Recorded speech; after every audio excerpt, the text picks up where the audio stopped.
O Hora de Agir de hoje acontece nas oficinas da CP em Guifões, aqui no norte de Portugal. E é nesta estação que começa uma viagem para o futuro. Um futuro que se constrói não apenas através dos investimentos que estão a ser feitos na ferrovia, mas também por esta história extraordinária que nós viemos aqui conhecer. Aqui existiam umas oficinas da CP, aqui em Guifões, que estiveram encerradas durante muitos anos e que há pouco foram reabertas. E então, antigos funcionários da CP, alguns reformados, vieram ensinar jovens quadros como é que se recuperavam carruagens. E carruagens antigas, abandonadas, que estavam espalhadas pela rede ferroviária, foram trazidas para esta oficina e para outras que a CP tem no país para serem reabilitadas, reconstruídas e que estão agora, paulatinamente, gradualmente, a ser inseridas na rede. Hoje puxamos por mais um bom exemplo neste Hora de Agir. Um exemplo mundial de economia circular, de boa gestão de dinheiros públicos, porque estas carruagens custam bem menos, ficam bem mais em conta do que adquirir carruagens novas, mas também um exemplo de sustentabilidade ambiental, pelo contributo que está a dar e que vai dar para a descarbonização do setor dos transportes em Portugal. Em 1825, George Stephenson fabricou a Active, a primeira locomotiva que ele próprio conduziu com mais de 80 toneladas de carvão e puxou a primeira carruagem de transporte de passageiros, a Experiment, naquela que viria a ser a primeira viagem na região mineira de Inglaterra, onde foram percorridos os primeiros 15 km a uma velocidade máxima de 39 km/h. Foi aí que tudo começou. Depois da primeira viagem na Inglaterra, o comboio espalhou-se rapidamente pelo mundo e foi uma revolução nos transportes na indústria, tendo sido um contributo decisivo para o desenvolvimento económico dos países e que aproximou pessoas e culturas. 2 anos mais tarde, em 1827, o primeiro comboio nos Estados Unidos. Em 1828, em França. Em 1835, na Alemanha. Em 1839, em Itália. Em 1848, em Espanha. A 28 de outubro de 1856, foi realizada em Portugal a primeira viagem de comboio. Foi entre Lisboa e o Carregado. O comboio Dom Luís percorreu 37 km em 40 minutos, tendo sido iniciado um período de grande transformação no país. Devemos-lo a Fontes Pereira de Melo, Ministro das Obras Públicas, Comércio e Indústria. Um empreendedor que, contra ventos e marés, concretizou um profundo projeto de transformação de Portugal, ligando o país nas linhas do caminho de ferro, num grande pacote de investimento conseguido através da contração de dívida externa de longo prazo. Ficámos ligados ao mundo, como o incrível Essa de Queiroz tão bem escreveu, que o comboio trazia da Europa ideias, estética e interesses. E assim continuou. Em 1948, as primeiras automotoras chegaram da Suécia. Depois, a eletrificação e a chegada de comboios cada vez mais confortáveis, mais rápidos e com mais tecnologia.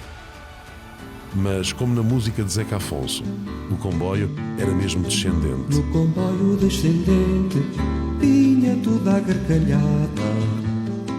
Uns por verem... Mais de um século depois, Garré ganhava a discussão a Fontes Pereira de Melo e a aposta foi mesmo na rodovia, com os comboios a ficarem mais na estação. Depois de décadas a perder milhões de passageiros nos últimos 10 anos, as pessoas voltaram a procurar o comboio, o que gerou situações de colapso com comboios cada vez mais sobrelotados, realidade que contrastava com locomotivas paradas nas oficinas e material circulante parado ao longo da linha. Tal como há 150 anos com Fontes Pereira de Melo, a ferrovia volta agora a estar na agenda do desenvolvimento de Portugal. Mais de 3 mil milhões de euros estão a ser investidos na infraestrutura ferroviária e a CP recupera o material antigo que, como novo, é agora colocado ao serviço. Para que as pessoas optem pelo transporte público, este tem de estar disponível, tem de ter frequência e tem de estar ligado aos outros modos de transporte. É este o comboio que já arrancou da estação, o comboio ascendente do qual precisamos, nesta que é a década da descarbonização. E nesta década da descarbonização, nós estamos hoje aqui nestas oficinas da CP Guifões, para falar com quem nela trabalha todos os dias. Eu tenho comigo aqui o Pedro Moreira, que é presidente da CP Comboios de Portugal. Pedro, o que é que está aqui a acontecer neste trabalho? Aqui estas oficinas estiveram fechadas muitos anos, agora reabriram. Vê-se aí um sorriso nestes trabalhadores. O que é que fizeram aqui? De facto, estas oficinas estiveram fechadas durante muitos anos. Nós não tínhamos de todo condições para a manutenção, as revisões de material circulante, e agora, para além de termos novamente a oficina aberta e a funcionar em pleno, estamos a recuperar e a modernizar o material circulante, que aumenta a capacidade da operação da CP, o que é importante na medida em que a CP já não investe em material circulante há mais de 20 anos. Nós estamos a comprar material circulante novo, mas o material circulante novo não está disponível nos estantes. Tipicamente são necessários 5 anos, desde o momento que lançamos um concurso até a aquisição de material novo. E o que estamos a fazer aqui é a recuperar material, neste caso em concreto, estas carruagens que vemos ao nosso lado, são carruagens que compramos à Renfe, em Espanha, por São as carruagens Arco, não é? Carruagens Arco, as chamadas carruagens Arco. Custaram-nos 30 mil euros, recuperámos-las com cerca de 156 mil euros, cerca de 95% dos custos são de empresas nacionais. Portanto, nós daqui estamos a fazer com 10 vezes menos, não é? Pouco mais de 150 mil euros. Exatamente, ou seja, com um valor muito reduzido. E a economia circular. A economia circular a funcionar no seu pleno, em grande escala, ou seja, é muito importante para as empresas nacionais. Estamos a fazê-lo com um custo muito inferior de uma carruagem nova e estamos também a desenvolver capacidades que podemos utilizar na modernização e construção de material circulante em Portugal. Mas não é só as carruagens Arco, também foram recolhidas antigas carruagens ou material circulante, que tecnicamente fica melhor dizer assim, que estavam espalhadas pela rede, não é? Estão Exatamente. A recolher e estão a recuperar aqui. Mas estamos a fazê-lo também no entroncamento e no barreiro, que são as 3 oficinas de manutenção de segundo nível, nas quais nós temos capacidade de recuperar e modernizar material circulante. E entre isso, o que fizemos já até o momento, levou à reparação, modernização e reposição ao serviço de automotores.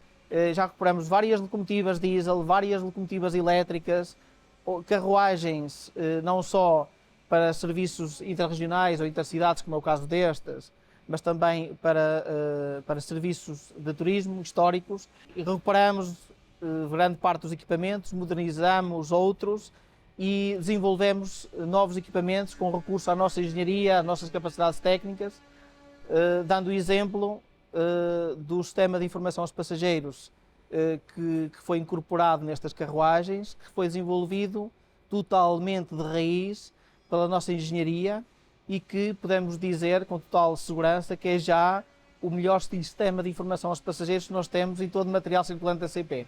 E há aí uma história fantástica de uma válvula que antes custava 10 mil euros à CP e agora já a produz em Portugal por 500 e poucos euros, estou a dizer bem? É verdade. Por acaso, não é para este material.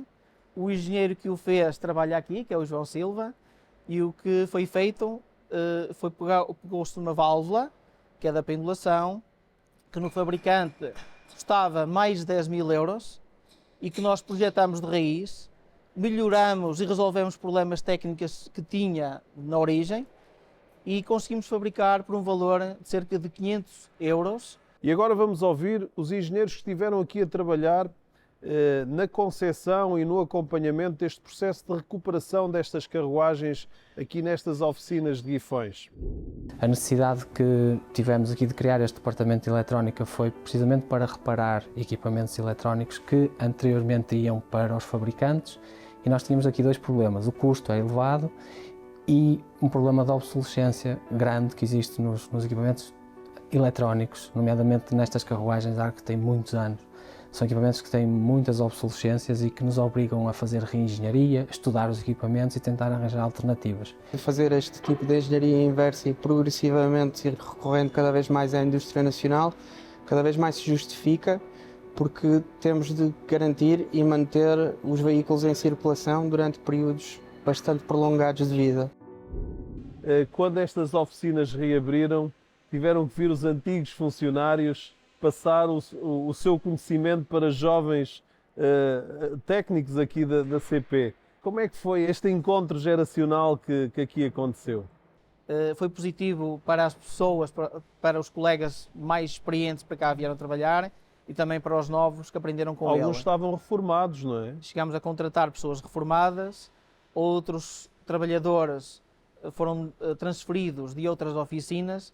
Esta é uma área muito específica, que carece de um grande nível de formação, de muita experiência, que não existem cursos, nem existem sequer cursos de formação que habilitem as pessoas a trabalharem nesta área sem que passem por muita formação interna e por um acompanhamento com pessoas mais experientes também que vão passando esse know-how. E o Centro Tecnológico Ferroviário vai ter também algum papel nesse sentido da formação? A criação do Centro de Competências Ferroviário, que está sediado aqui em Guifões, tem vários objetivos e um deles passa precisamente pela formação, tanto técnico-operacional, vocacionada para as áreas de ferrovia, tanto na área da manutenção de material circulante, como também na manutenção de infraestrutura, das infraestruturas ferroviárias. E para além da formação técnico-profissional, estão previstos também pós-graduações em engenharia na área da manutenção de material circulante e até doutoramentos, estando já associado o curso E-Rail da FEUP ao Centro de Competências Ferroviárias. E nesta hora de agir temos de ouvir também quem de facto põe as mãos na massa. Os soldadores, os eletromecânicos, os serralheiros que trabalham todos os dias aqui na recuperação destas carruagens e que têm também algo a partilhar connosco. Nós começamos, portanto, a carruagem entrando, nós fazemos uma avaliação por alto daquilo que é necessário fazer, não é? Há uma ou outra surpresa sempre, porque isto está tudo emassado, a chaparia está escondida, portanto temos que andar ali um bocadinho a procurar onde existem os podres, onde existe corrosão. Portanto, a partir daí começamos a trabalhar tudo aquilo que nós conseguirmos recuperar, nós tentamos recuperar, como é evidente. Caso contrário, temos que colocar material novo. O quadro elétrico foi remodelado, a iluminação foi remodelada, antes era lâmpadas fluorescentes, agora é a iluminação LED. Temos um sistema de informação de passageiros novo, a alimentação das carruagens também já é outro sistema novo. Algumas bem bastante degradadas, mas no fim vemos o trabalho que temos, tem muito mais conforto, tem um aspecto, como se vê, bom, tem tido uma boa crítica positiva dos passageiros. Toda essa modernização, estamos a dar uma ajuda à economia portuguesa e às empresas portuguesas. Acho que é uma aposta espetacular no país, neste caso, e também já sei que lá fora já acabam a fazer o mesmo porque viram em nós um exemplo. Porque o material encostado, acabar por ir para a sucata, conseguimos reutilizar e recuperar melhor do que fazer de novo, se calhar. E é este trabalho que é aqui feito por estes operários que é muito importante para nós termos mais material circulante. A frequência do transporte público é importante. É muito diferente termos comboios de hora a hora ou de 15 em 15 minutos quando as pessoas precisam de optar entre o carro ou o comboio. Nós vamos conseguir ter este material circulante para rapidamente conseguirmos esta atratividade? É nesse sentido que nós estamos a trabalhar. De facto, nós não tínhamos e não temos ainda material circulante que gostaríamos de ter. Daí que nós estamos a trabalhar quer na recuperação, quer na aquisição de material novo, mas nós precisamos efetivamente de aumentar a frequência, com mais ligações, com mais comboios, com mais conforto, porque a transferência para o modo ferroviário só será conseguida se melhorarmos as condições, se tivermos mais ligações de material circulante. Sendo que é importante também a compatibilização do modo ferroviário com outros modos de transporte complementares. A intermodalidade. A intermodalidade que tanto se fala. Os transportes públicos têm de ser intermodais, têm de ser complementares. O comboio não vai, nem nunca irá à porta de todos os portugueses, e daí que é importante que exista complementariedade com outros modos de transporte. Tem que se criar redes onde a ferrovia tem que desempenhar um papel muito importante. 25% dos gases com efeito de estufa provém dos transportes. A ferrovia é o modo de transporte mais sustentável, mais amigo do ambiente. Agora, não podemos obrigar as pessoas a andarem de comboio. O comboio tem que constituir, de facto, uma alternativa muito mais vantajosa para a mobilidade do que outros modos de transporte que estejam em concorrência direta com a ferrovia. Mas os modos de transporte alternativos continuam a ser importantes para fecharmos a rede e permitir que as pessoas se desloquem de ponto A para o ponto B apenas com transportes públicos ou com modos de transporte sustentáveis. Porque é de facto, quando nós temos um carro e o bituminoso, temos aqui uma aderência muito maior que aquela que existe com o carril, não é? Por isso é que a energia consumida Exatamente. é muito menor, não é? E por isso é que nós devíamos cada vez mais levar as pessoas até às estações dos comboios, não é? O transporte ferroviário, face ao baixo atrito roda-carril, permite o transporte de mercadorias e passageiros com a máxima eficiência energética. Ao ser mais eficiente, também consome menos energia, é menos poluente. E o comboio elétrico, a catenária, não emite qualquer gás com efeito de estufa.